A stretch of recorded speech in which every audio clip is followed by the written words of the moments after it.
The global annual production of carbon black is approximately 14 million tons, with refined pyrolytic carbon black, or CB, emerging as a key sustainable alternative material across various industries.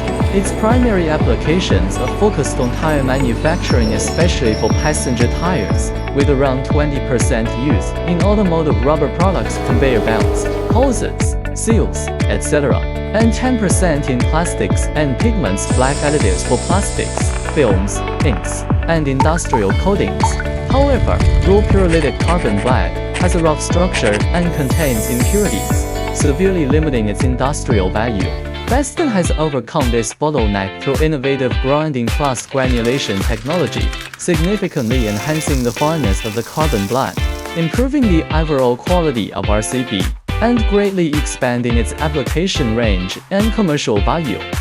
RCB is far from just a byproduct, it's a resource-efficient strategic material whose importance continues to rise with advances in pyrolysis technology. Partner with Beston to maximize the efficiency of wastetire resource utilization and jointly explore new opportunities in the green market.